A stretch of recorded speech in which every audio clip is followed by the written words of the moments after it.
Hello, welcome to the Teachings of Zed, episode 16. If you're following these episodes in order, I hope you'll see that the teachings build, word by word, brick by brick, into a structure of spiritual understanding, free from dogma or expectations, building a firm pathway leading to our bridge of awareness. In the last episode, we looked at how everything on this planet, including the planet itself, is in a constant state of interaction with the karmic lattice of energy, which is particular to this planet only. Bear in mind that karma is one of the laws that govern the universe, so it applies to each planet of experience and not just this one. At this point, I'd like to say that the teachings make it clear that laws govern all things in the universe.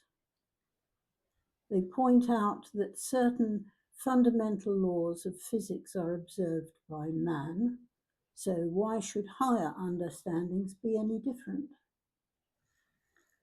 Because man has not knowledge of them doesn't mean such laws do not exist.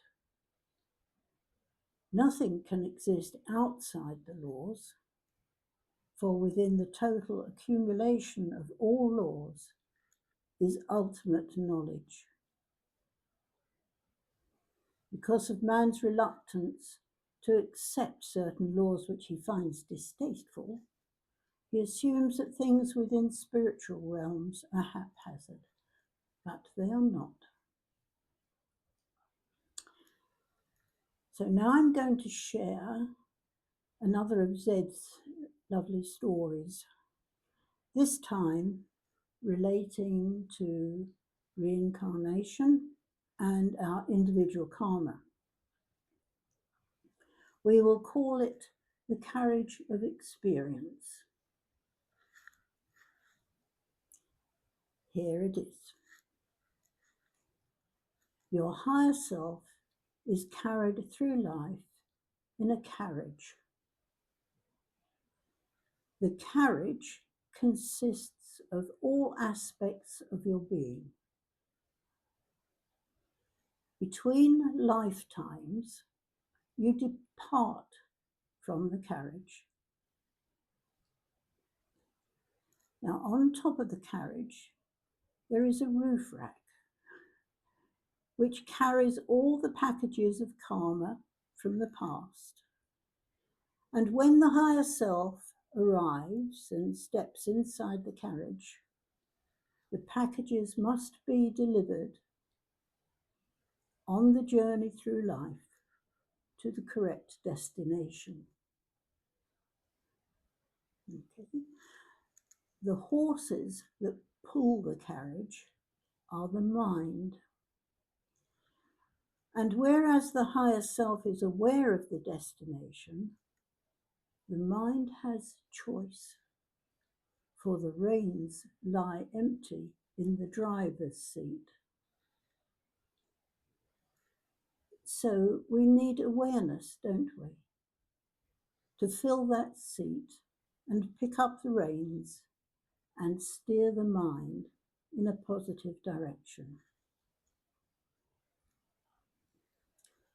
Karma may decide that the carriage must be driven over a cliff, but if awareness is in the seat, he can pull the horses of the mind short of the edge.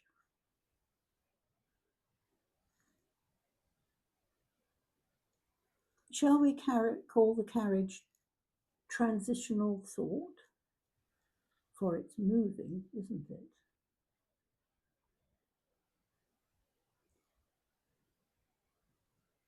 Sometimes the destination can't be changed because of the karmic ruts that appear below.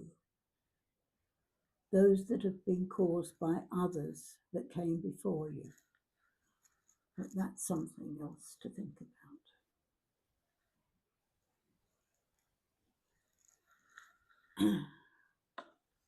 That's the carriage. It's the carriage of transitional thought.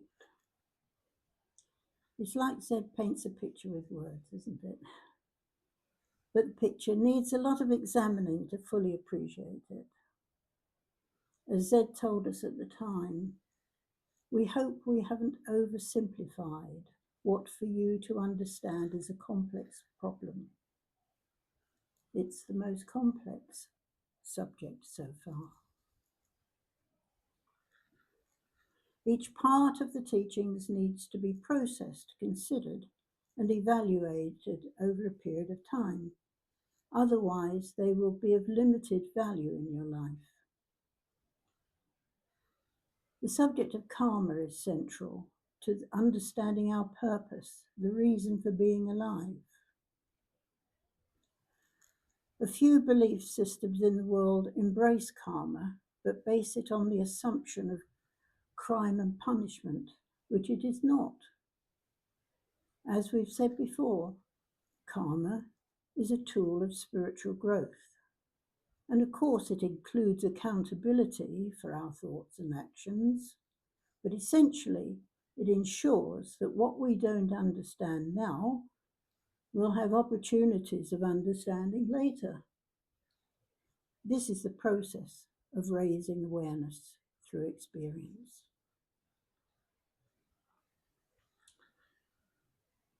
As Zed explained,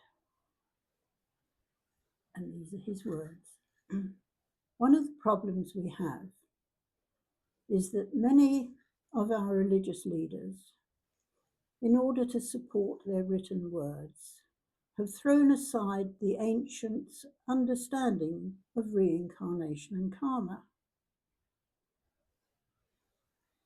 Karma is a universal law. And if you do not accept karma, who then judges you? Who makes you accountable for wrong deeds?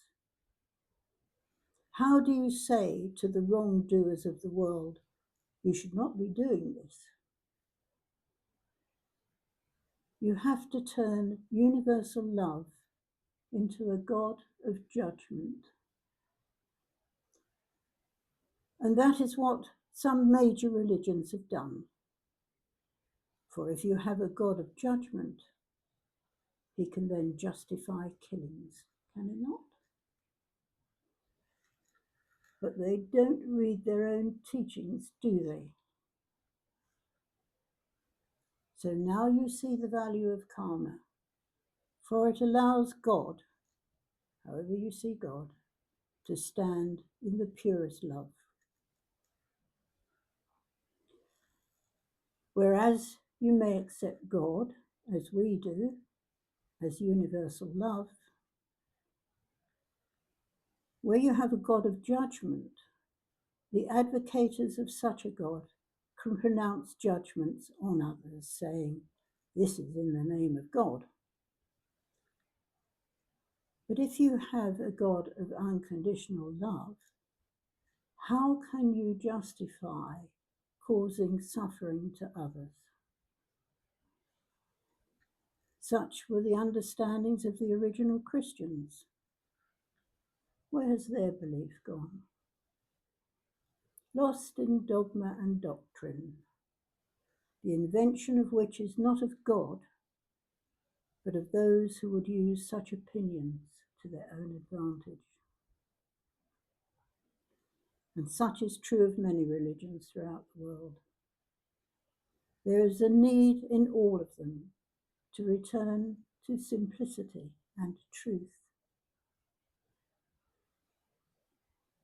We have said before, we are children of the universe, and this includes everyone of every religion and creed.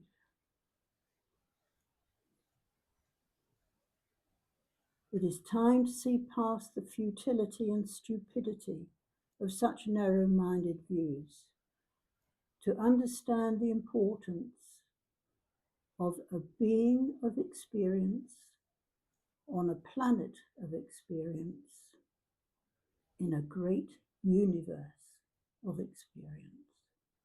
So says Zed. He said, broaden your minds to understand the enormous universe. Broaden your minds to encompass thoughts from other worlds. Broaden your minds to a living universe of which you are just part. See how sad we must feel when, in a tiny speck of that universe, sits a little planet. And in a small part of that planet, beings of experience are killing each other in the name of the universe. Do you see now what we mean by reality? How pitiful it all is. Weld together these new understandings with ancient thoughts. Help build a new society which encompasses our understandings, in which you become true children of the universe with freedom of thought and choice, and allow others to enjoy such freedom as you.